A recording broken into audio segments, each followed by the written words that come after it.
Ok, gente, buenas tardes. Soy Julio Echevarría. Les agradezco su paciencia porque sé que han tenido una clase, han tenido prácticas muchos de ustedes en la mañana, de ahí han tenido una clase teórica y ahora otra clase teórica.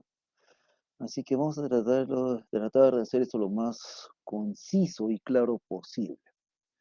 Bien, me llamo Julio Echevarría, soy médico cirujano ortopédico y traumatólogo, principalmente cirugía reconstructiva de mano en el Hospital Eduardo Rebagliati Martins, donde un buen grupo de ustedes está rotando. Así que el día de hoy vamos a hablar acerca de lo que es fracturas y lesiones comunes en mano y muñeca. Es un tema bastante amplio, pero vamos a ver los principios. Nos interesa más revisar los principios. A nivel de pregrado nos interesa revisar anatomía relevante, no la detalle de la minucia, sino la anatomía relevante, radiología básica, porque tienen que saber cómo pedir las radiografías y qué observar en las radiografías. Y las lesiones que vamos a discutir van a ser fracturas de radio distal, fracturas de escafoides, principios generales de fracturas de metacarpianos y falanges, y vamos a hablar de algunas lesiones tendinosas. Así que en cuanto a la anatomía básica, la mano es una estructura altamente compleja. Básicamente, las relaciones en tridimensionales de todas las estructuras que la conforman eh, la hacen algo difícil de entender, y las lesiones que la quejan, tratamiento y resolución, algo más complejo de lo usual, por decirlo de alguna manera. Básicamente en la mano y en el cuello es donde las relaciones tridimensionales entre las estructuras hacen que uno necesite prestar atención a la anatomía. A grandes rasgos, la mano tiene un componente osteoarticular, formado por los huesos y las articulaciones, ligamentos, cápsulas que los unen. Hay una musculatura intrínseca a la mano, principalmente, vamos a discutir esa región hipotenar, interóseos y lumbricales. Va a haber tendones que llegan a la mano que son de la musculatura extrínseca, músculos que originan en el antebrazo y cuyos tendones llegan como flexores y como extensores a la mano. Lógicamente, para tener este movimiento preciso y para tener la sensibilidad tan exquisita, necesita un componente nervioso, nervios periféricos, una alta densidad de nervios periféricos y terminaciones sensitivas, y además necesita un aporte vascular muy rico. Y además de ello, tienen que tener en cuenta que la piel de la mano es altamente especializada. La piel de la palma de la mano es distinta a la piel del dorso, y esto es muy importante para las laceraciones, las pérdidas de tejidos que puedan ocurrir en esta área. Así que es muy importante tener eso en cuenta siempre. Sobre todo para las lesiones abiertas, las lesiones lacerantes, las, eh, los cortes, las pérdidas de tejido, etc. Entonces, la anatomía básica, cuando hablamos de mano y muñeca, a nivel de la muñeca está conformada por el radio cúbito distal. Entre ambos hay una articulación radiocubital distal, que es la porción terminal donde se hace la pronosupinación. La pronosupinación, ustedes saben, que se realiza a lo largo de todo el antebrazo. Está la articulación radiocarpal, donde se realizan los movimientos de la muñeca propiamente dicho, pero además hay un espacio cúbito carpal, que no es una articulación propiamente, pero hay fibrocartílago, y esta área puede sufrir lesiones al momento de caer con la mano extendida. Déjenme apagar mi cámara para aprovechar mejor la señal. Entonces, eso es lo que se refiere al componente osteoarticular del... Ah, bueno, lógicamente a partir de ahí están los huesos del carpo. Distal a los huesos del carpo están los metacarpianos y de ahí las falanges. Eh, Nuevamente repitiendo lo mismo, a la muñeca es la articulación radiocarpal, la articulación radiocubital distal y el espacio cúbito carpal. Cuando hablamos del carpo, siempre nos hemos memorizado los 8 huesos del carpo como una sola estructura. En realidad el carpo está conformado por 7 huesos. El pisiforme es un hueso sesamoideo. Es un huesecito que está inmerso dentro del tendón del cubital anterior o flexor carpi ulnaris, y básicamente sirve para aumentar el brazo de palanca. Los metacarpianos, hay 5 metacarpianos, del segundo al quinto están básicamente unidos entre sí, por lo cual son más estables. El primer metacarpiano es la unidad móvil, más móvil, que forma la base pulgar, y el pulgar hacer la componencia, permite manipular objetos, realizar el agarre, la fuerza prensil. Es lo que nos diferencia en buena cuenta de otros primates. Los humanos también somos primates, lógicamente. Los huesos están unidos entre sí por ligamentos y, bueno, por encima va el componente músculo tendinoso. Es importante tener en cuenta que lo que llamamos nudillos viene a ser conformado por la articulación metacarpofalángica. Y dorsal a la articulación van los tendones extensores, en la parte, toda la palma, hacia la palma van los tendones flexores. Y los metacarpianos, si bien es cierto, los cuatro metacarpianos dijimos que estaban unidos entre sí, no están en un solo plano. Hay que tener en cuenta que hay dos arcos transversos, arco distal, proximal, y hay un arco longitudinal. Esta disposición de arco le da una mayor estabilidad al momento de sujetar, al momento eh, de hacer la prehensión. Y es importante tenerlo en cuenta porque cuando pedimos, siempre, desde el inicio de las fotografías de perfil, en el caso del plano, va a haber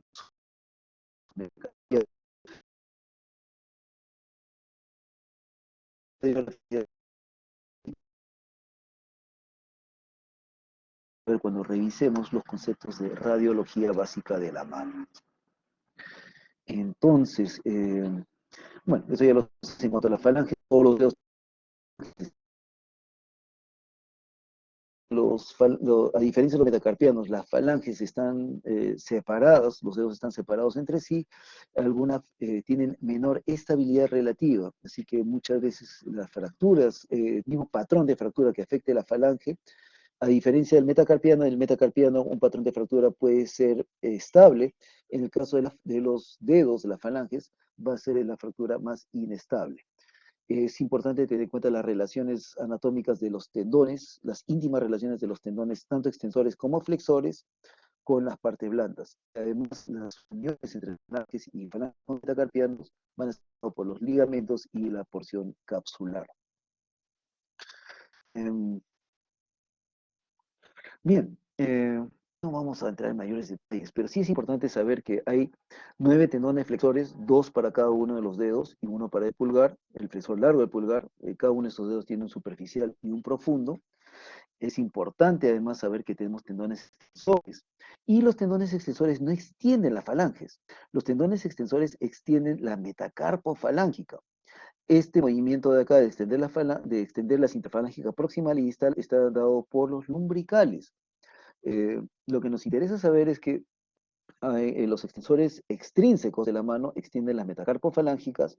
Hay un extensor común que extiende todas las metacarpofalángicas de la segunda a la quinta. Hay un extensor propio del índice, extensor propio del meñique, y esa es la razón por la cual podemos hacer los cuernos rockeros acá, básicamente porque tenemos un extensor propio del índice y del meñique. No podemos hacer eso con los demás dedos. El pulgar tiene, dado que requiere un manejo muy preciso, tiene un extensor corto y un extensor largo. La porción terminal de los dedos hay lo que llamamos un aparato extensor. Ese aparato extensor se encarga de los movimientos finos, por lo tanto, esa es la razón por la cual son controlados por los músculos lumbricales y vamos a ver algunas de las alteraciones que pueden ocurrir más adelante. Así que musculatura intrínseca, no necesito que se aprendan todos los músculos de la mano si no van a ser especialistas. Sí necesito que sepan que hay un grupo de músculos, la musculatura tenar que controla la base pulgar, hay una musculatura hipotenar que controla la base del meñique, hay músculos interóseos que se encargan de abducir y aducir los dedos, y hay músculos lumbricales que se encargan del control fino de los dedos para manipular objetos. Entonces, con que se aprendan eso en intrínseca es un buen comienzo. La posición normal, esto es importante que lo tengan en cuenta porque cuando examinen a un paciente con una lesión de la mano, a veces puede venir con dolor, entonces palparlo, hacerle que haga movimientos activos puede ser difícil. Lo único que tiene que hacer cuando hay un paciente que sospecha una lesión de la mano es decirle, deje su mano como muerta y con la muñeca extendida. Entonces ahí van a notar que siempre va a haber lo que llamamos una cascada normal. Con la muñeca extendida más flexo que el anular más flexo que el medio y el medio más flexo que el índice. Cuando flexiona la muñeca, dicen que la va a ser al revés. El índice va a ser más extendido que el medio más extendido que el anular, y el anular más extendido que el meñique. Eso es lo que llamamos una cascada. Una cascada con la muñeca en flexión, una cascada con la muñeca en extensión. Cualquier anomalía en esta cascada puede sospechar si hay alguna rotación o acortamiento en una fractura, o hay alguna interrupción en la cascada, que un dedo le falte extensión o le falte flexión, puede corresponder a una lesión tendinosa. ¿Tienen alguna duda? Comparen con la mano opuesta del paciente. Están haciendo teleconsulta, ¿tienen alguna duda? Vean su propia mano. Los humanos tenemos muchas características en común parecidos. Comparen con su propia mano, comparen con la mano contralateral del paciente. La simple observación los puede para tener alguna sospecha diagnóstica. En cuanto al alineamiento normal, los dedos al momento de flexionar no van rectos en su propio eje. Los dedos tienden a converger a la tuberosidad del escafoides. Por favor, en sus casas, examínense en la base pulgar, pueden palpar hacia la muñeca. Esta prominencia es la tuberosidad del escafoides, corresponde al polo distal del escafoides, y todos los dedos al momento de flexionar van a apuntar hacia el escafoides. Y esto se hace para que uno pueda sujetar de manera más eficiente. Si hay alguna rotación, les debe hacer sospechar de alguna lesión del osteoarticular, fractura o una luxación. Entonces, simplemente observando, pueden ya tener alguna sospecha. El alineamiento normal, esto les puede presentar, tengo la mala costumbre de repetir las cosas que pueden venir en el examen. En el alineamiento normal, los dedos deben, al flexionar, convergen hacia la tuberosidad del escafoides. Bien, vamos a revisar algunos conceptos de radiografía básica. Muñeca, como en casi todas las articulaciones, uno siempre pide las incidencias de frente y de perfil. Alguna vez, en algunos casos especiales, sobre todo algunas lesiones dentro del carpo, uno pide radiografías oblicuas, pero en grandes rasgos, si no tienen idea, están en serums, con que pidan una radiografía de frente y perfil es un buen comienzo. Hay incidencias especiales para escafoides, y vamos a ver por qué. Y una sola incidencia nunca les da toda la información. Siempre es necesario pedir dos incidencias, sea una frente y perfil o frente y oblicua, dependiendo del caso. Estos son conceptos que a nadie le gusta memorizarse números, pero son conceptos que tienen que tener en cuenta para efectos de determinar si hay una fractura de radio distal y si necesita cirugía o no. En condiciones normales, el eje del radio va a estar dado por una continuación de la cortical medial. Entonces, si la perpendicular de ese eje, o sea, la perpendicular al eje del radio, uno lo traza una línea recta entre la superficie articular distal, ese ángulo en la radiografía anteroposterior debe ser normalmente de 23 grados. Si es que, nuevamente, esa misma perpendicular a nivel de la superficie articular, el cúbito debe estar exactamente a la misma altura, puede ser 1 o 2 centímetros más, perdón, 1 o 2 milímetros más, 1 o 2 milímetros menos. Entonces, cualquier variación en eso puede ser causa del dolor, la imagen siempre se correlaciona con la clínica, después de haber palpado el examen, eh, los puede hacer sospechar y tienen que estar atentos para alguna anomalía. Las líneas de Gilula es un recurso bastante útil y básicamente la empleamos cuando son líneas que se trazan. Hay una fila proximal del carpo, una fila distal del carpo, que está formada por el hueso grande y el ganchoso. Si no quieren aprenderse los nombres, simplemente tracen una línea continua en la fila proximal, el borde proximal, fila proximal, borde distal, y la fila distal, el borde proximal. Estas tres líneas deben ser continuas y deben ser más o menos paralelas.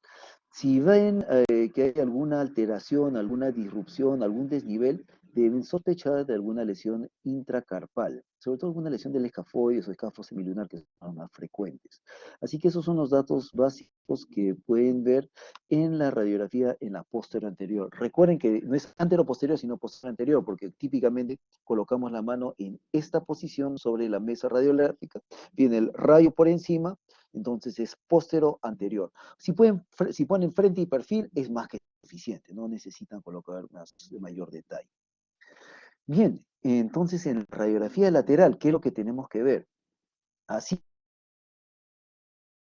radiografía frontal de 23 grados, la carilla articular del radio movida de frente hacia volar 11 grados. En caso de una fractura típica, eso más adelante, tiene desvío dorsal, se apunta hacia el dorsal, puede ser 10, 15, 20, 30 grados hacia dorsal, eso es una fractura. Y lógicamente lo que deben evaluar siempre es la continuidad. En una radiografía lateral bien tomada, el radio y el cúbito deben estar superpuestos, deben verse casi como un solo hueso. Si hay algún desnivel y la radiografía está bien tomada, debe sospechar en alguna lesión de la radio cubital distal. Además de ello, el radio va a estar continuo con el semilunar, continuo con el hueso articulando de manera del tercero. Alteración en ese, alguna fractura, disfunción del radio, cardiaca, cardiometacardial. Entonces, sigamos acá. El video. Durante el momento de evaluar las radiografías, correlaciona los datos con el chino. Dice, uno no cuenta lo que no busca. ¿No? Si simplemente miramos a ciegas una radiografía, probablemente no tengamos, no sepamos qué mirar. Si vemos una radiografía después de haber examinado al paciente, vamos a saber dónde buscar. En el caso de la mano, uno, por la misma razón que les dije que los metacarpianos están en línea, uno pide radiografías de frente y oblicuas.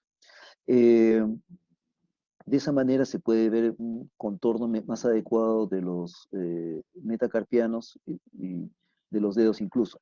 Cuando uno sospecha una lesión en el dedo propiamente, no en la palma de la mano, sino en el dedo, sea de falanges o articulaciones interfalángicas, es mucho mejor pedir radiografía de tal dedo específicamente. Entonces uno dice, solicito radiografía de dedo índice de mano izquierda, entonces le toman la radiografía.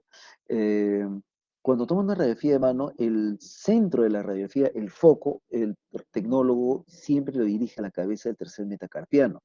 Entonces, si se enfoca en el tercer metacarpiano, probablemente los dedos, las interfalángicas de los dedos extremos, no se va a ver de manera adecuada. Si uno pide radiografía de pulgar, el centro del rayo va a estar a nivel del pulgar y uno puede hacer un diagnóstico más preciso.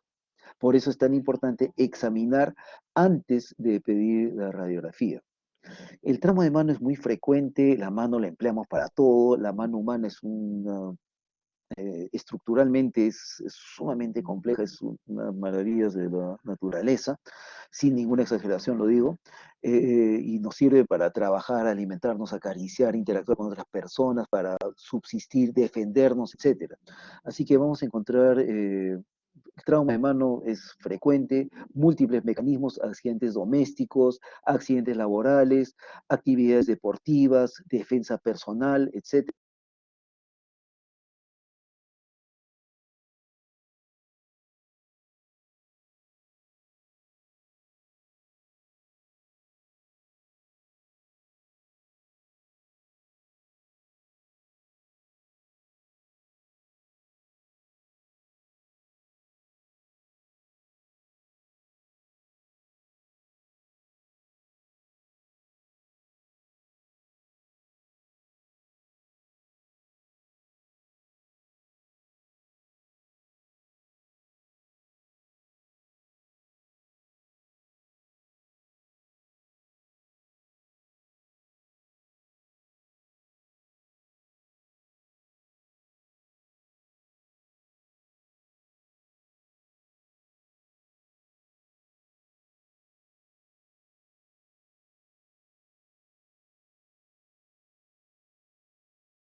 Ok, nuevamente, disculpen el inconveniente, las fallas técnicas.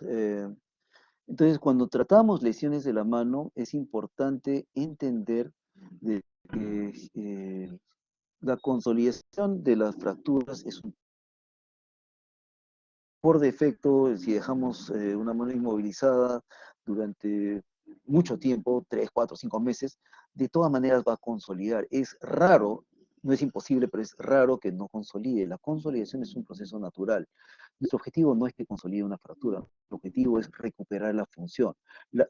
Para tener una función adecuada implica una movilidad adecuada, que una inmovilización prolongada va a ir en contra de esto. Eh, Tiene que estar libre de adherencias, otra de las razones por las cuales necesitamos un movimiento precoz, y debe ser estable, debe restablecer. Esto es importante tenerlo en cuenta. Entonces, el curso se llama cirugía ortopédica y traumatología, la rotación, perdón. ¿Por qué operamos? Las razones por las cuales operamos una fractura es porque buscamos restablecer la anatomía. Especialmente importante en las fracturas articulares, ya han llevado la clase de fracturas articulares, saben que las fracturas articulares son de necesidad quirúrgica por los problemas que hay con la incongruencia articular. Además de ello, recuerden que les dije que había un balance entre las unidades, entre los tendones flexores, extensores, con falanges subyacentes. Si es que hay algún acortamiento exagerado de la falange, el tendón va a quedar laxo y no va a permitir una función adecuada. Además de ello, es importante la función prensil, la pinza fina, el agarre, la sujeción.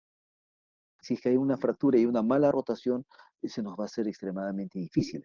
Esas son las razones por las cuales algunas de las fracturas requieren, muchas de las fracturas de mano y muñeca requieren cirugía. Esencialmente lo que buscamos es darle movimiento precoz, restablecer la función precozmente al paciente. Entonces vamos a hablar acerca de las fracturas de radio distal. Esta es la fractura más frecuente del miembro superior. El diagnóstico y la clasificación de las fracturas se hacen en base a la imagen radiográfica. Felizmente en la mayoría de casos el tratamiento es no quirúrgico. Sin embargo, la reducción abierta de fijación interna está indicada en algunas fracturas articulares, algunas fracturas altamente inestables y algunos pacientes simplemente por sus altas demandas funcionales, atletas de alto rendimiento, personal de fuerzas militares, policiales, cirujanos, gente que hace trabajo de precisión. eh, en algunas veces sí se justifica la cirugía en algunas fracturas estables. Y aquí viene el ejemplo que les dije, esto es una radiografía de frente y una radiografía de perfil. Básicamente, de rasgos, ustedes en la práctica han podido ver más radiografías, pero uno siempre sigue el contorno de las corticales desde proximal hacia distal. Uno ve si concuerda con el lado opuesto, líneas radiolúcidas, y bueno, eso es el diagnóstico de una fractura radiodistal. En este caso está asociada a una fractura también de la apófisis estiloides cubital. Mismo paciente, radiografía lateral, siguen el contorno de la articulación, saben que esta superficie articular debería estar mirando hacia volar 10 grados, ahí está mirando hacia dorsal, así que hay anda mal ahí. Aquí hay una interrupción súbita, una radiolucencia, interrupción y una tapa que se ha levantado ahí, así que obviamente ahí estamos en caso de una fractura de radio distal. No todas las fracturas son iguales, entonces vamos a ver cómo las clasificamos. Tenemos que ver el modo de clasificación. Eh, el mecanismo de caída clásica es típicamente una caída sobre la mano extendida. Escenarios en pacientes muy jóvenes con alto grado de actividad o pacientes mayores cuya resistencia mecánica del hueso tiene un hueso débil, por osteoporosis usualmente. Eso es lo que llamamos distribución bimodal. En jóvenes, alta energía, en pacientes de tercera edad asociados a osteoporosis.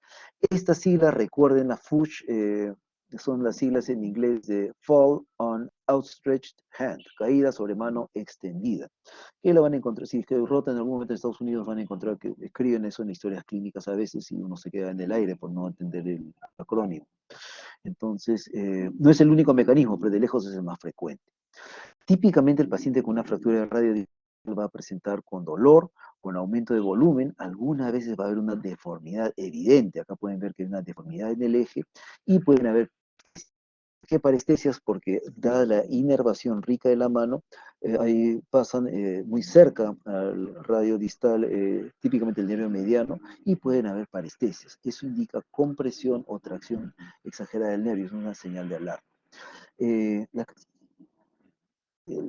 la clasificación AO es muy popular entre cirujanos ortopédicos, sobre todo para decidir el tratamiento quirúrgico. Esa es la clasificación AO, pero como médicos generales les va a ser más útil la clasificación universal, que es mucho más simple. Si es, básicamente, cuatro tipos. En general, si es una fractura, primero uno se hace una pregunta, ¿es desplazada o no desplazada? Si no está desplazada, es una fractura in situ, es la de tipo 1. Lo único que necesita es inmovilización por 4, 5, 6. No está desplazada, es de tipo 1. Si está desplazada, uno se hace la pregunta si es que si es articular o extraarticular. Si compromete la articulación, ese es un criterio de inestabilidad. Eso ya pasa automáticamente a ser las de tipo 4. Si no es articular, uno tiene que ver si es estable o inestable. Si es estable, significa que una vez reducida y se moviliza con yeso, ya no se va a desplazar más. Ahí queda el tratamiento. Si es inestable, significa que va a tener, básicamente, con yeso se va a desplazar, así que requiere cirugía. Es una clasificación sumamente simple.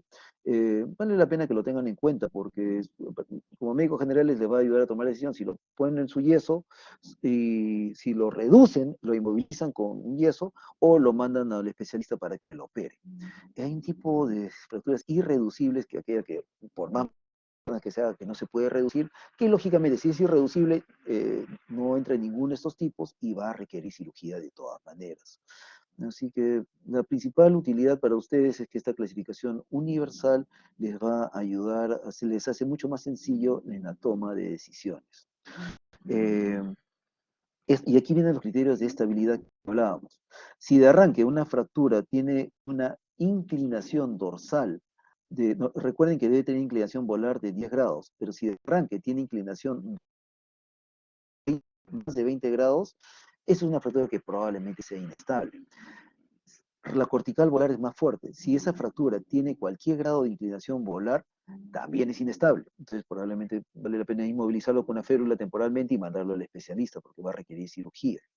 El grado de conminución, muchos fragmentos pequeños, sea en la cortical dorsal o cualquier compromiso adicional en la cortical volar, hace que esa fractura sea probablemente inestable. Por lo tanto, también va a requerir tratamiento quirúrgico.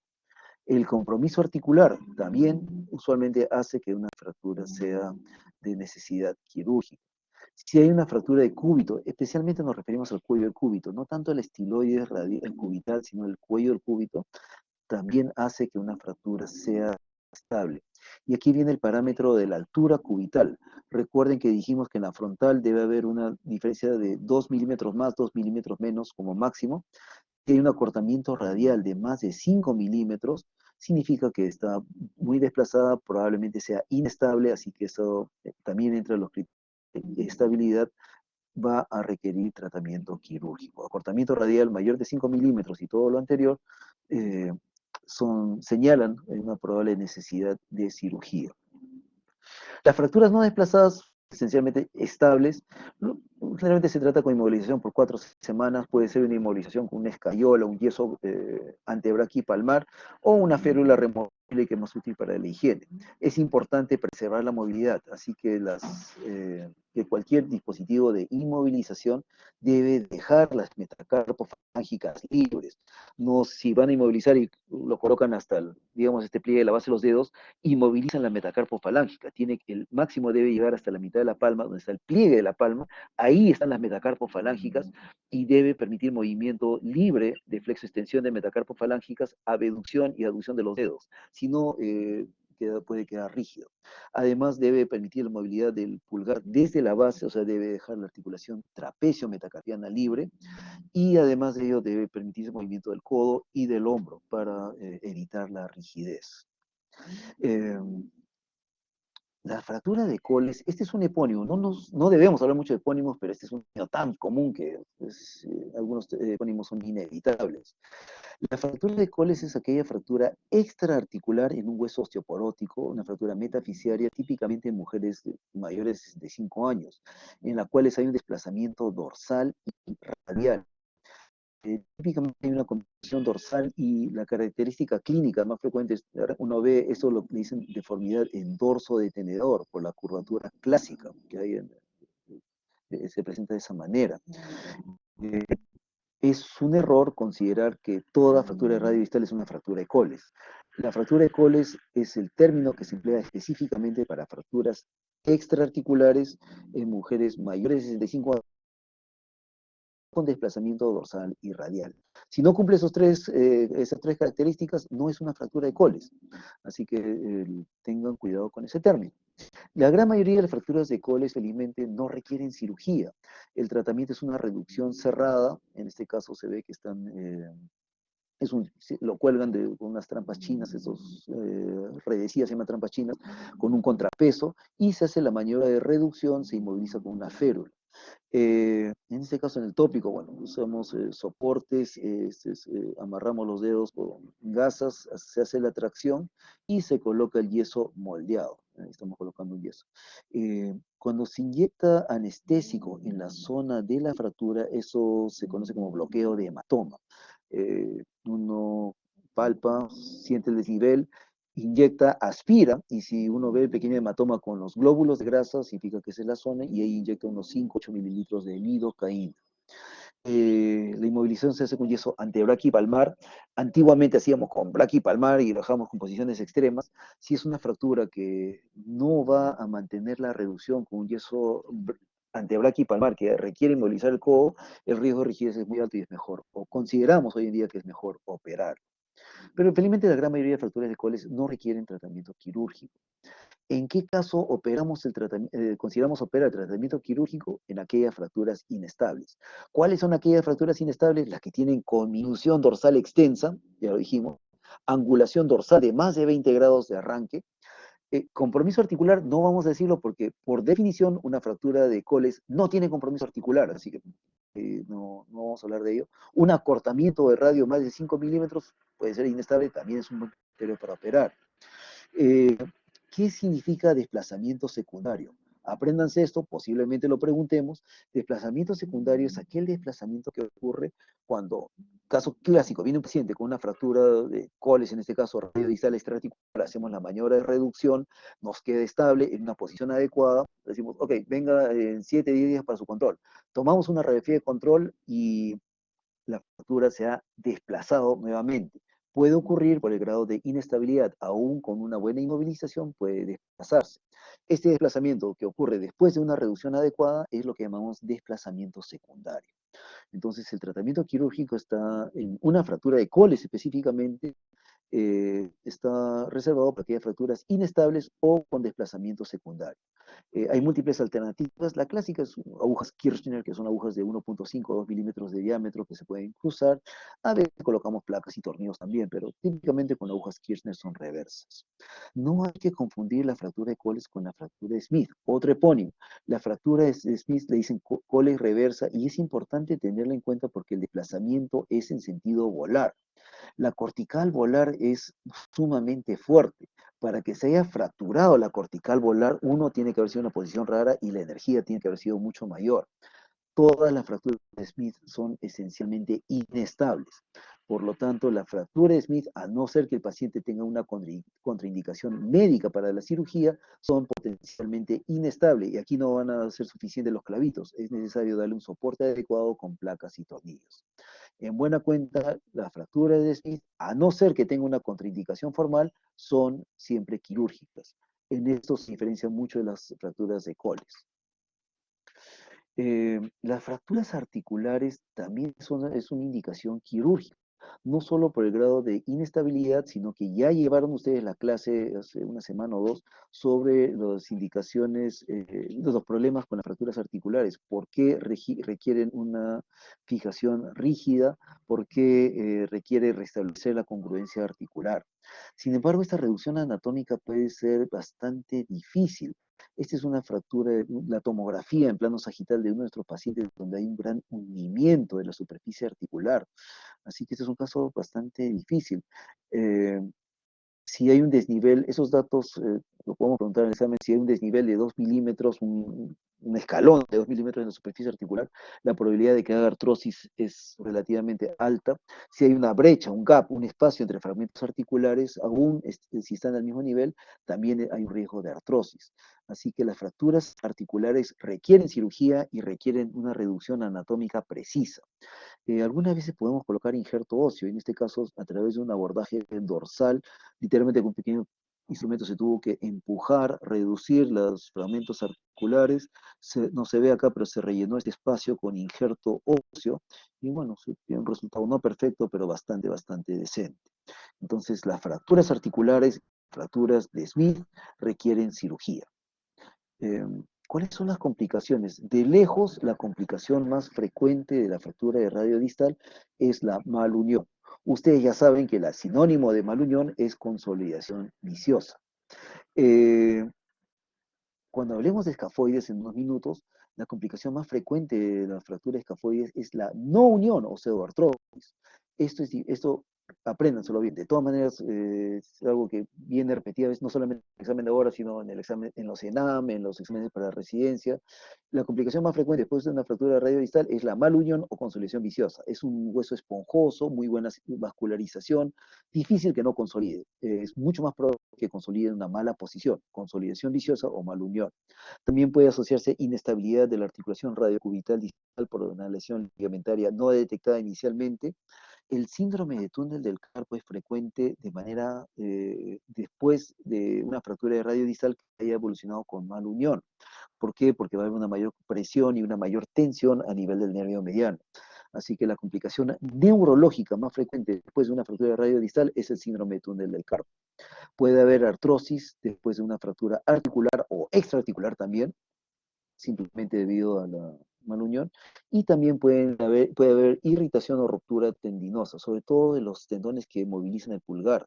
Eh, Fracturas no desplazadas o incluso con callo operadas pueden producir irritación tanto por el callo como por el implante, los tornillos que se colocan, los tornillos que se colocan por sentido volar pueden sobresalir por el dorso y raspar contra el tendón del extensor largo del pulgar y producir una ruptura. Pero además de ello, la misma placa puede producir irritación con el flexor del pulgar. Así que, eh, hablando en términos criollos, el pulgar paga pato siempre, sea por sentido en el extensor o sea por el flexor. Después de una fractura radiodistal, es el más vulnerable. Bien, hablemos ahora sobre, eso fue poquito, algunos conceptos sobre fracturas de radio distal. Vamos a hablar acerca de algunas de las fracturas de escafoides carpal. El escafoides es el hueso que se fractura con mayor frecuencia, el hueso del carpo que se fractura con mayor frecuencia. Dado que el escafoides recibe su irrigación desde distal hacia proximal, porque la parte proximal está cubierta enteramente por cartílago, su circulación es un poco precaria. El, Dado la orientación que está oblicuo tanto en el plano antero-posterior como en el plano lateral, a veces los trazos de fractura pueden estar orientados que es muy difícil de ver el trazo de fractura y a veces no se ve. Entonces el diagnóstico es difícil, dado que tiene una irrigación, depende mucho de una irrigación distal de una sola zona, hay alto potencial para que haga pseudoartrosis no unión o necrosis avascular. Eh, Esto tiene muchísimos paralelos con la cabeza de fémur, que también tiene la misma incidencia de complicaciones no unión o pseudoartrosis y necrosis vascular por las mismas razones. Así que piensen en el polo proximal del escafoides de manera análoga a lo que pensarían con las fracturas de cuello de fémur. Eh, Las escafoides típicamente el paciente refiere de manera clásica una caída con la mano extendida, aunque hemos visto casos de han recibido balones arquero improvisado que está tapando sin guantes, sin ninguna protección, y recibe un pelotazo, también puede haberle producido es un mecanismo relativamente frecuente de fracturas de escafoides. El paciente presenta con dolor en la tabaquera anatómica. Todos ustedes tienen que conocer cuál es la tabaquera anatómica. Límite entre el abductor largo, extensor corto, ALEC, abductor largo, extensor, el extensor largo. En medio está ambos está la tabaquera anatómica, porque en la antigüedad colocaban polvo de tabaco y ahí aspiraban el tabaco. El piso de la tabaquera anatómica en el piso de la tabaquera anatómica está el hueso escafoides. También por encima del escafoides corre una ramita, es la rama dorsal de la arteria radial. Entonces incluso pueden palpar un pulso ahí. Ese dato también les puede servir para tomar agas cuando estén internos o residentes. Sin embargo, el diagnóstico de una fractura de escafoides no siempre es tan fácil, requiere pensar, sospechar en ello, requiere un alto índice de sospecha. Entonces, a veces se presenta con dolor en la tabaquera anatómica, a veces va a haber una hinchazón, un aumento de volumen, precisamente en la tabaquera anatómica. Así que ahí sus posibilidades son fractura de escafoides o particular del radio. El Radiográficamente no siempre se capta de primera intención, entonces a veces pedimos radiografías especiales. Acá pueden ver una póster anterior normal que no se ve absolutamente nada, pero al mismo paciente se le pide que haga una radiografía póster anterior con desviación cubital y ahí el escafoide se perfila un poquito mejor, se extiende y ahí ya se logra ver el trazo de fractura. A veces es simplemente decirle al paciente, si sospechan la fractura de escafoides, que le tomen la radiografía y usted haga puño. Al momento de hacer puño, el escafoides que está ligeramente flexo se tiende a extender un poco, se perfila un poco mejor y se puede ver. Así que hay incidencias radiográficas especiales, no tienen que aprenderse todas, pero sí tienen que saber que si tienen sospecha de fractura de escafoides, a veces desviar el sentido cubital ayuda, o tomar la radiografía con puño ayuda también. La tomografía incluso nos mejora la capacidad, la precisión, sin embargo, a veces también sale normal.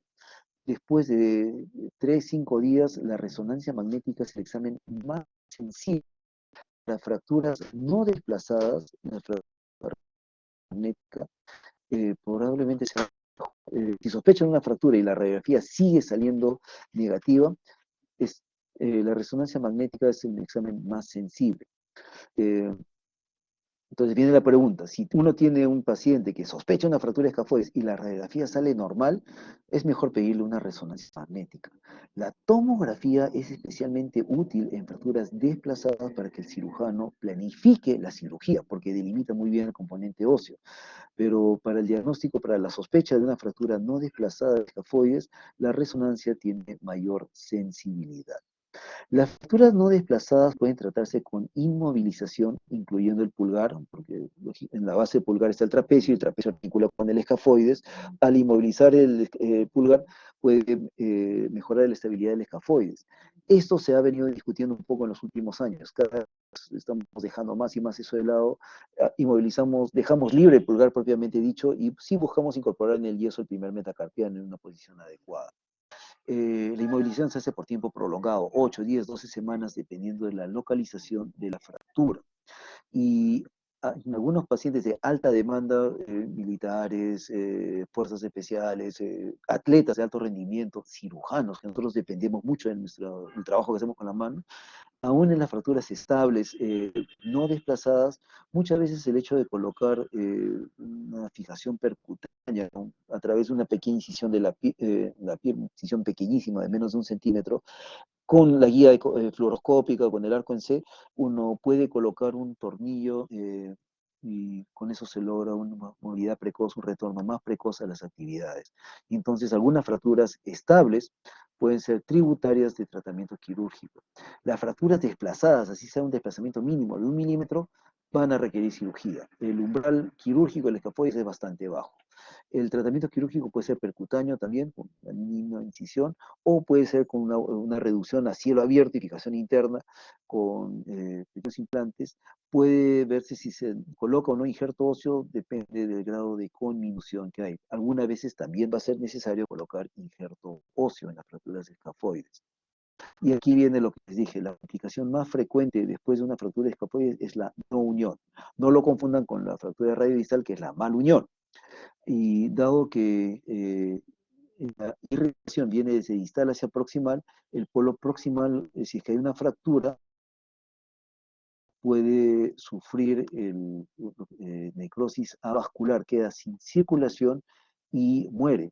Así que pueden ver acá que en esta área la señal, normalmente todo el hueso la señal es en este tipo de secuencias, donde predomina grasa es amarilla, entonces sí, el, el uso de la red demuestra una necrosis vascular del polo proximal, segunda complicación más frecuente de la fractura de escafoides. También puede sufrir mala unión, pero son muchísimo más frecuentes los casos de no unión. Artrosis también tiene en común, es una complicación posible después de una fractura de escafoides, y sobre todo la rigidez por los tiempos de inmovilización prolongados. Bien, hablemos ahora, obviamente esta fractura es un caso real, lo postearon de un colega de México. No todas las fracturas de metacarpianos y falanges son, felizmente.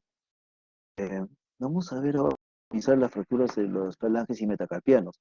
A pesar de que son huesos cortitos, chiquititos, se clasifican como huesos, pues, tienen una diáfisis, una epífisis proximal y una epífisis distal. Estos huesos están unidos entre sí por ligamentos y hay tendones que pasan, flexores que pasan en sentido palmar y en el dorso extensores. Eh, las fracturas de falanges y metacarpianos, la mayoría de las fracturas diaficiarias son potencialmente inestables. Entonces, algunas veces van a dar caso, esto se aplica tanto para metacarpianos como para falanges, que van a ver una radiografía, un trazo muy sutil. Entonces, viene un paciente a las 2, 3 de la mañana, lo recibe el interno, le toma una radiografía, se la manda al especialista, oh, me ha llegado esta fracturita. Ah, ya, está ahí, pone su férula. Lo que la radiografía no logra apreciar, la radiografía esencialmente es una sombra, no es un tridimensional. Si uno examina al paciente, esta radiografía corresponde a este paciente y vean el grado de rotación. Eso es inaceptable. Así que cuando evalúen una fractura diaficiaria, lo que les dije inicialmente, observen la cascada y cualquier alteración en ese alineamiento debe hacerles sospechar. Entonces, las fracturas diaficiarias, la gran mayoría son potencialmente inestables, por lo tanto, no tenemos que hablar caso indicado, caso individual, pero a grandes rasgos, la mayoría de las fracturas diaficiarias de falanges y metacarpianos tienden a requerir cirugía porque son potencialmente inestables. Y es importantísimo tener en cuenta que la rotación no se va a ver en la radiografía, la rotación se observa examinando al paciente, mirándolo. Eh, el otro problema que puede ocurrir es que a veces con una fractura diaficiaria puede haber un cierto grado de acortamiento. Entonces, cuando normalmente la relación normal, el tendón extensor es un cable que mantiene tenso, al mantenerse tenso, ejecuta su movimiento. Si hay un acortamiento de la falange en este caso, va a quedar demasiado laxo ese tendón y no va a poder mantener la tracción suficiente y el dedo, la articulación va a flexionar, no va a poder extender de manera adecuada. Esto lo llamamos el lagueo del extensor, el extensor lag, el no llega a extender lo suficiente. Entonces, la otra razón por la cual a veces estas fracturas de falanges y de metacarpianos requieren cirugía, no solamente es por la rotación, sino también por el acortamiento. El acortamiento, así se puede producir un déficit de extensión, un lagueo del extensor, mala traducción de español, pero un déficit de extensión activa es el término correcto. Eh, entonces, no vamos a generalizar, pero la mayoría de las fracturas diaficiales sí requieren cirugía. Típicamente se hace con mini placas y tornillos, y el objetivo es restablecer la longitud y la rotación. En caso que haya fracturas estables, pero que comprometan múltiples huesos, también es una buena indicación para el tratamiento quirúrgico. Eh, que no, En cuanto a las fracturas epifisiarias o metafisiarias, muchas veces van a estar asociados con cierto grado de angulación y muchas de las fracturas pueden ser estables, pueden ser susceptibles, si están desplazadas sobre todo metáfisis proximal, pueden ser susceptibles bajo anestesia local, una reducción cerrada y una inmovilización en posición con un yeso por 3 o 4 semanas y de ahí tienen que empezar movimiento precoz. Sin embargo, la razón por la cual operamos a veces algunas fracturas epifisiarias o metafisiarias, uno, porque pueden haber inserción de partes blandas. Acá pueden ver que, un ratito, pueden ver que hay un pequeño fragmentito este pequeño fragmentito se ha arrancado desde la base de la falange proximal. Y si bien es cierto, estructuralmente no es tan importante en continuidad, ese fragmentito contiene la inserción del ligamento colateral. Así que si no hay colateral, el paciente literalmente se va a ir hacia un costado, no va a haber estabilidad para sujetar las cosas. Esa es una indicación quirúrgica, una fractura avulsiva de un componente de la base que compromete, que contiene el ligamento colateral lateral, es indicación para cirugía. Eh, Otras veces la fractura puede ser inestable por la gran conminución. Esa es otra de las razones para operar. Y en este caso, lástima que no tengo la pues es una fractura que no solamente comprometió la diáfisis, sino también parte de la superficie articular. Así que la razón por la cual se operó acá era para restablecer la integridad de la superficie articular. Las dos razones más importantes para operar beneficiarias es inestabilidad conminución extensa, inserción de partes blandas y restablecer superficie articular. No me gusta entrar a cada caso individual porque mucho tiempo, ¿no? Eh, Acá nuevamente, a veces la angulación o la rotación no son las más adecuadas. Acá pueden ver el ejemplo clásico, el que los mencionaba ahora, del paciente. Uno siempre evalúa el grado de rotación. Eh, Acá más o menos se tocan, esa es la tuberosidad del escafoides, y todos los dedos más o menos deben apuntar hacia la tuberosidad del escafoides. Este dedo está un poquito desviado. Por el ángulo no se ve también, pero está ligeramente desviado, está rotado. Una de las esa es la radiografía, mismo paciente, esa es la radiografía. Pueden ver que ahí está desplazado, parece que está alineado, hay un desplazamiento de 2 milímetros. Lo que no se aprecia muy bien ahí es la rotación. Así que simplemente se hizo una reducción, se fijó dos clases, estaba bastante satisfecho con esa orientación. La rotación es muy bien tolerada. No, no que hacen trabajo de fuerza específicamente, no tanto de transición, pueden tolerar un pequeño grado de rotación. Un cirujano, artista, pintor, no. No quiero ustedes tecleando alguien que esté trabajando todo el día con la computadora, no va a ver, no va a tolerar muy bien la o rotación de uno de los dedos. Es importante cuando uno ve las radiografías observar la superficie articular. Normalmente la superficie articular debe ser congruente, acá ven una línea para cuando hay una pequeña cuña o hay una grave incongruencia articular, no está alineado, puede haber una pérdida del contacto de las superficies articulares parcial, en cuyo caso hablamos de una subluxación o una luxación franca. Entonces, las fracturas que comprometen la superficie articular, uno siempre debe buscar si hay luxación o subluxación. Eso es indicación quirúrgica de todas maneras. Es otra de las razones por las cuales operamos. Así que en resumen, las fracturas de falanges o metacarpianos es importantísimo observar las deformidades en los tres planos. Las radiografías son útiles para ello. Y algunas fracturas metafisiarias, uno puede ser una reducción cerrada y proteger, pero uno siempre y cuando tengan una orientación adecuada y no haya el lagueo, el déficit de extensión. Eh, Nuevamente, para hacer énfasis, una radiografía que se ve aparentemente alineada, inocua, puede traducirse, puede tener una gran deformidad rotatoria, así que no solamente basta ver la radiografía, hay que casos especiales, las fracturas abulsivas por arrancamiento, las partes blandas que se insertan en las falanges son los ligamentos, en este caso el ligamento colateral, o inserciones tendinosas. Eh, Cuando compromete muchas de estas fracturas por avulsión ósea tienden a requerir cirugía. La excepción viene a ser cuando en el dorso de la falange distal, el aparato extensor, el dedo de martillo óseo es la excepción, pero la gran mayoría de fracturas avulsivas requieren tratamiento quirúrgico. No todas, pero sí la gran mayoría. A ver, las fracturas abusivas, en este caso que comprometen el ligamento colateral, tienden a ser un trauma indirecto, rara vez por un golpe directo, por un movimiento de torsión o forcejeo, pueden afectar a las metacarpofalángicas, como en este caso, o a las interfalángicas. El escenario inusual en que la fractura no esté desplazada y hay una estabilidad relativa al momento de hacer el estrés en barro y en valvo, podría no operarse, pero es raro el caso, la gran mayoría requieren cirugía. Y ahí es donde es importante el examen. Uno, cuando tiene un paciente que ha sufrido un trauma indirecto, es importante comprobar la estabilidad.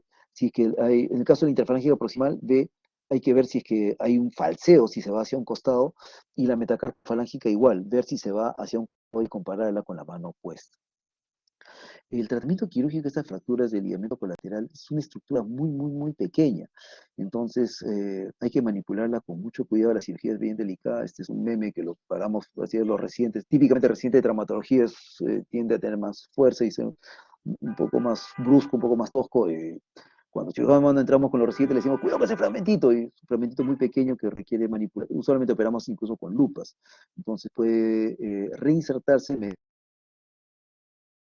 literalmente con el alambre, o se colocan plaquitas especiales que lo enganchan y que lo sujetan.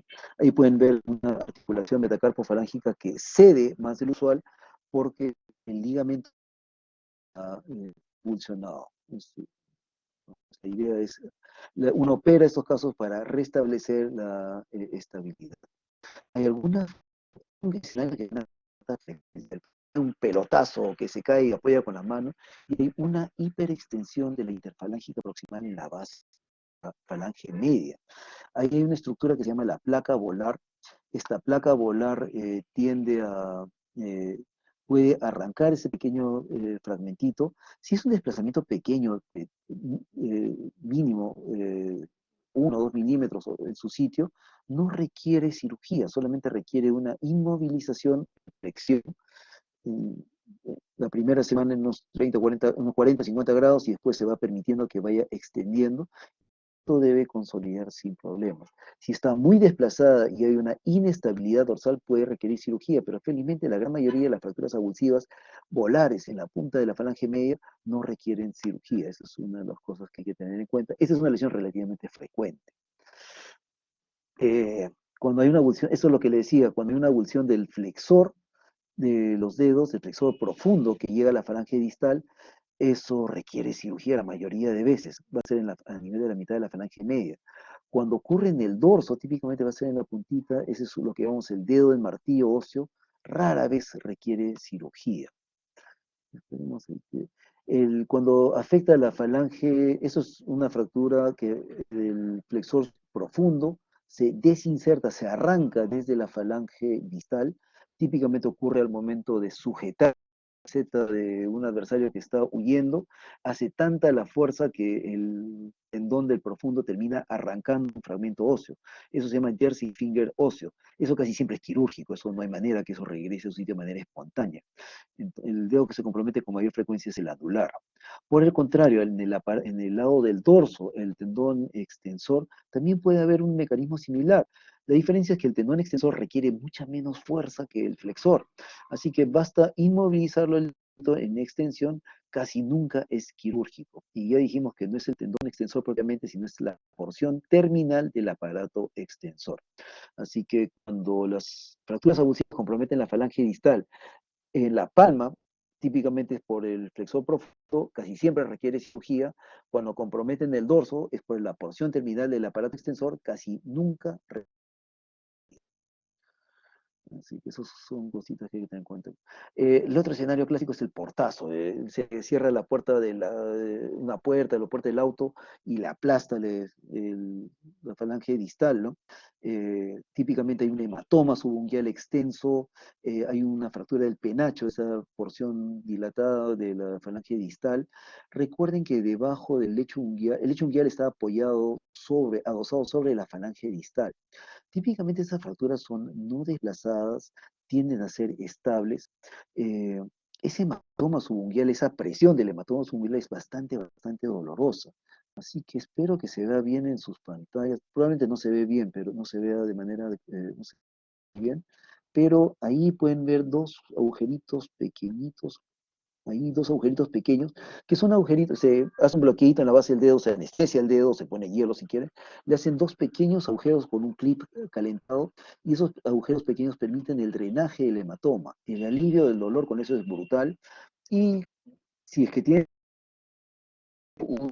cuando ese hematoma subungual se extiende más del 50%, es muy probable que el lecho de la uña se haya lacerado y sea mejor repararlo, porque si no va a crecer una uña un poquito deforme. No es indispensable, en general esas son fracturas estables, pero sí, cuando uno le cierra un portonazo en la puerta o en la puerta del auto, esa es la imagen clásica, es algo que es muy probable que encuentren en sus serums cuando estén cubriendo de emergencias. Eh, Esto sí quería mencionar, la luxofractura de Bennett es una fractura que ocurre en la base pulgar. El escenario clásico es alguien que cae sobre una grada, sobre un desnivel, alguien que cae con impacto del pulgar, entonces literalmente todo el metacarpiano pulgar desde la base se desplaza en sentido dorsal. Al desplazarse en sentido dorsal, lo que va a ocurrir es que, a ver, al caer y al desplazarse en sentido dorsal, lo que va a ocurrir es que acá adelante hay un ligamento que mantiene el pulgar centrado. El pulgar se va a ir hacia atrás, pero ese fragmento se va a quedar ahí con su sección ligamentaria y todo el resto se va a desplazar en sentido dorsal e incluso va a luxarse. Esa porción debe articular con esta porción. Por eso es que esto se llama luxofractura de Bennett. Es una luxación trapecio metacarpiano asociada con una fractura avulsiva de la base del primer metacarpiano. El tratamiento típicamente es quirúrgico. A veces basta una reducción cerrada y fijación con clavos Kirchner en su sitio, o a veces colocamos tornillos, hacemos una reducción más precisa. Pero tal como está ahí, es una fractura que uno lo trata de reducir de manera cerrada y se va a luxar. Es una fractura altamente inestable, tanto la luxación como la fractura. Bien, entonces, vamos a hablar muy brevemente, hablamos de las lesiones de los tendones flexores. Recuerden que el flexor superficial de los dedos flexiona la interfalángica proximal, el flexor profundo flexiona la interfalángica distal. Cuando hay alguna laceración a nivel de, aquí pueden ver un corte, eh, acá pueden ver, acá ven un corte y el paciente no es que esté faltoso, enojado ni nada de eso, sino simplemente se ha seccionado los tendones flexores del dedo medio y está adoptando esa posición, pues. Por eso les digo, es importante que sepan reconocer la cascada. Evalúen, dense cuenta que un dedo debe estar más flexo que el otro. Cualquier interrupción en esa cascada debe alertarlos a la posibilidad de una lesión de tendones, en este caso de tendones flexores, cuando es en la palma de la mano. En este caso es un meñique que también la cascada se ha visto interrumpida, el meñique debería estar más flexo que el anular, pero está totalmente extendido. Entonces este meñique se reparó. Muchas lesiones en la palma de la mano, recuerden que la palma es una piel altamente inervada. El nervio digital es y muchos de los cortes, las laceraciones de ahí pueden estar acompañados de una lesión del nervio digital, puede haber anestesia asociada. Así que cuando vean un paciente con una laceración en la palma de la mano y que tiene una lesión del tendón flexor, tiene que examinar además la sensibilidad del pulpejo de los dedos, porque puede haber una laceración también del nervio digital.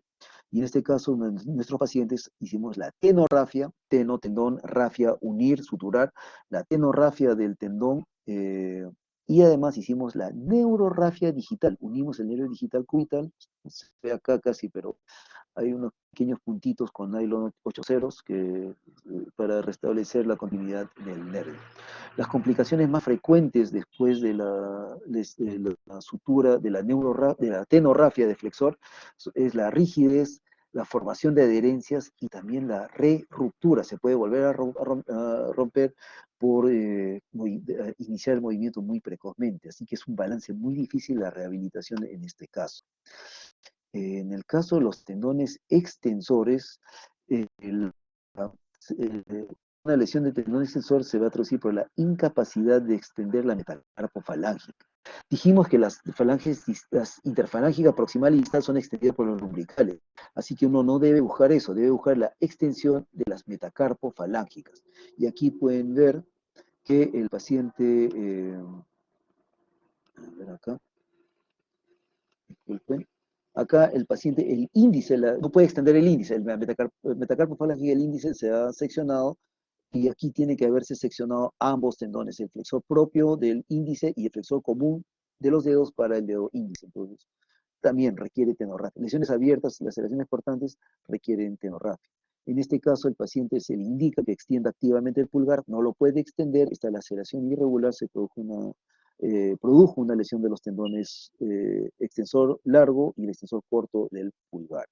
Muchas veces en el caso de los dedos hay una juntura tendinal, unas bandas que unen los tendones entre sí, así que puede haber una laceración proximal y el dedo vecino tracciona y a través de la juntura transmite la tensión al dedo y puede lograr extenderlo.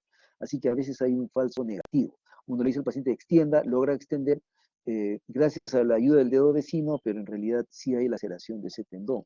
Ese es otro factor a tener en cuenta para el diagnóstico, para la evaluación de estos pacientes.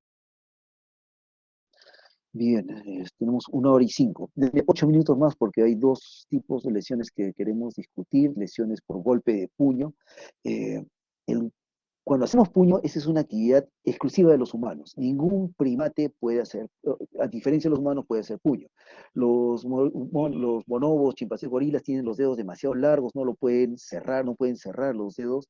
El puño es una actividad netamente, es un gesto netamente humano.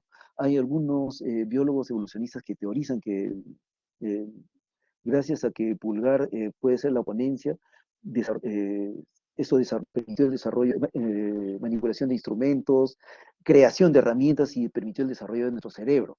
Hay algunos que van más allá y dicen que el hecho de que la capacidad de hacer un puño permite transmitir agredir, golpear, hacer daño de manera más eficiente y eso permitió una cierta ventaja evolutiva. Como fuera, el hacer puño es un golpe y es un gesto técnico inherentemente humano. El, Inconscientemente estamos enojados, discutiendo y hacemos sin necesidad, sin la intención de agredir, de golpear a otra persona físicamente, pero hacemos puño es algo que está dentro de nosotros. Y cuando hacemos un puño y golpeamos de la manera adecuada, el golpe se va a dar más o menos con las falanges del índice y del medio o las metacarpofalángicas.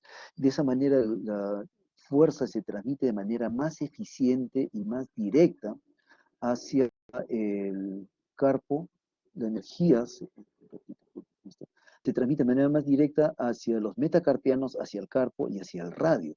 Entonces el golpe adecuado se hace con el segundo y tercer nudillo, segundo y tercer metacarpiano. Al hacer el puño de esta manera, el pulgar contiene, hace un soporte, hace como una cincha que soporta a los demás dedos y la musculatura tenar le da un buen soporte. Así que los humanos cuando damos un golpe directo, con una técnica adecuada, la cantidad de energía que se puede transferir es sumamente alta. Eh, las lesiones, cuando uno golpea con el puño, puede haber la que llamamos herida por mordedura humana, que no es la herida que alguien viene y le da un mordisco. Uno da un puñete pues, con la mejor técnica adecuada, pero con tan mala suerte que puede impactar en uno de los incisivos o uno de los caninos. Eso se conoce en inglés como fight bite. Nuestra flora, la microbiota oral es variada, predominan los anaerobios facultativos, es bastante agresiva. ¿Por qué? Porque somos omnívoros, vemos de todo.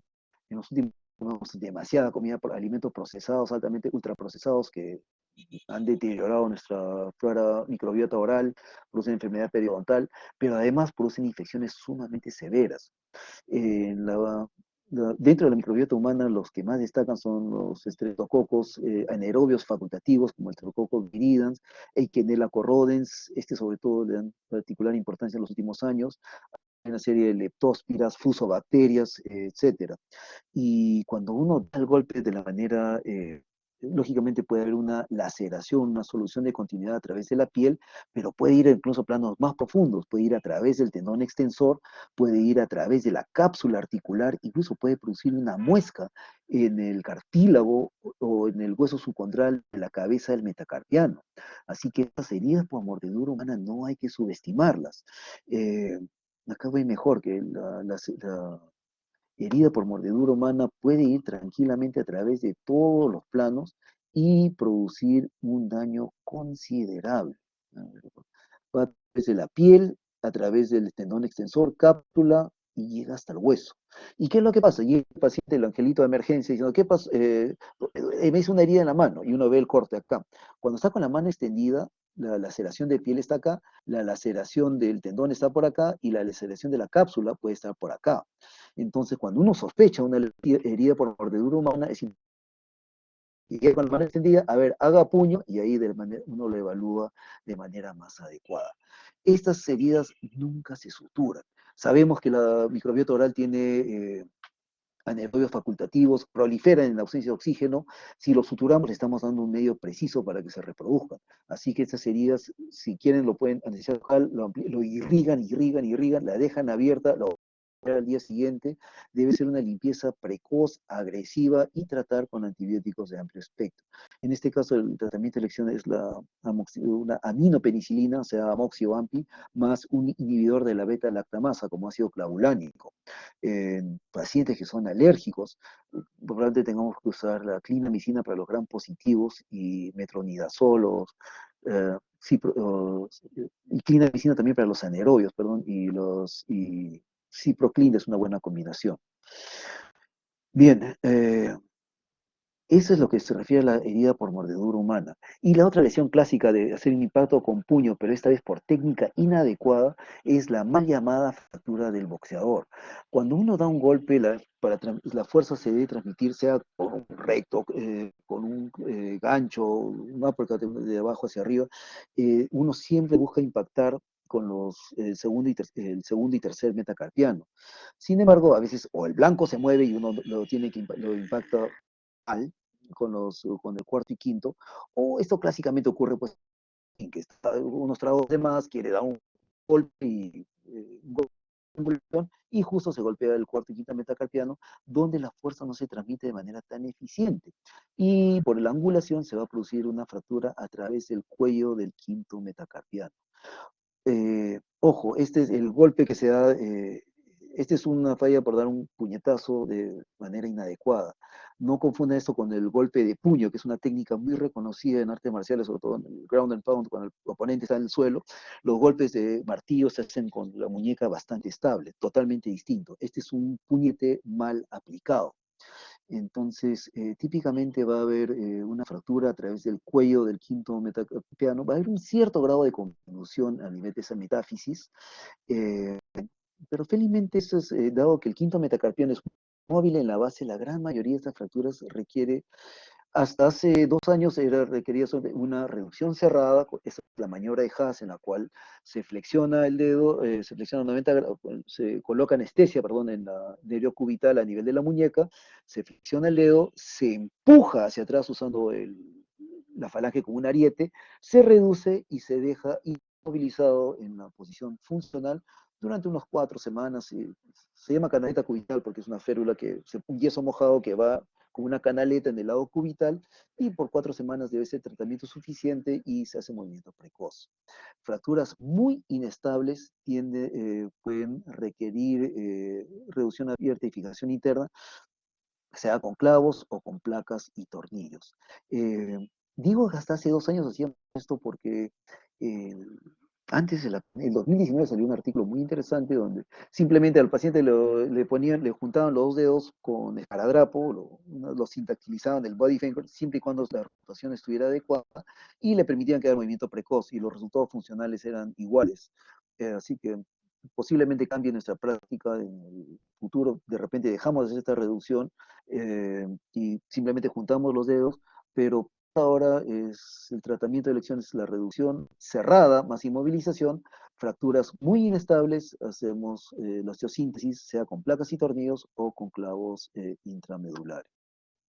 Así que, en resumen, es un tema bastante, le agradezco su paciencia, pero el tratamiento de las lesiones traumáticas de mano y muñeca requiere un conocimiento básico de anatomía y radiología. No pueden llegar así de la nada, sin saber nada, y pum, empezar a cubrir la emergencia, se le va a pasar un montón de cosas. Fracturas de radio distal, recuerden, aquellas fracturas estables generalmente no requieren cirugía, o inmovilización o reducción cerrada, más inmovilización es suficiente. Aquellas fracturas que son muy inestables o aquellas fracturas con desplazamiento secundario que llegan a su control y ven que se ha desplazado, lo mandan para que para que sea operado. Las fracturas escafoides tienen un alto potencial de complicaciones y el diagnóstico no es muy sencillo, así que siempre tienen que tenerlo en la mente. La caída paciente que cae sobre la mano extendida, radio distal normal, busquen lesiones escafoides y aún si no la encuentran, sospechen que puede ocurrir, díganle al paciente, en 2 semanas vaya donde el traumatólogo, es posible, quizás hay algunas fracturas de escafoides que pasan desapercibidas para que lo vean. En el caso de las fracturas de falanges y metacarpianos, el objetivo es evitar la rotación, sobre todo, que no se ve en la radiografía, tiene que verlo clínicamente el paciente, y preservar la función, sobre todo lo que las fracturas abulsivas y evitar el acortamiento, lo que estaba mencionando. En lesiones tendinosas, todas las lesiones abiertas requieren tenorrafia, algunas lesiones cerradas, por abulsión, el dedo de martillo óseo, por ejemplo, es quizás la única excepción que puede requerir tratamiento no quirúrgico, pero las lesiones tendinosas abiertas, básicamente todas requieren tenorrafia. Bien, nuevamente, gracias por su paciencia. Si hubiera alguna pregunta, con todo gusto.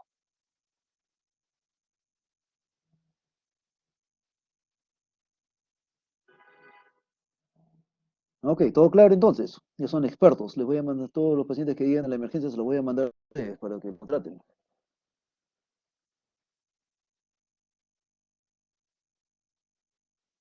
Bien, como digo, no aprendan los detalles, lo importante es aprender los principios y aprovechen cada rotación para revisar. Heridas por mordedura humana son relativamente frecuentes, sospéchenlos, véanlos, revisen la microbiología y los antibióticos, que es importante para su práctica y es una de las cosas que posiblemente les preguntemos también, porque es importante que lo recuerden. La idea de los exámenes no es torturarlos, ponerles, no, de jalar un determinado porcentaje, el objetivo de los exámenes debe ser que ustedes sepan cuál es la información que les va a ser útil y para el tratamiento de sus pacientes. Ok, gente, gracias por su paciencia. eh, ha sido un gusto. Cuídense bastante. Nos vemos en la práctica con mi grupo. Gracias, gracias, gracias a ustedes. Muchas gracias.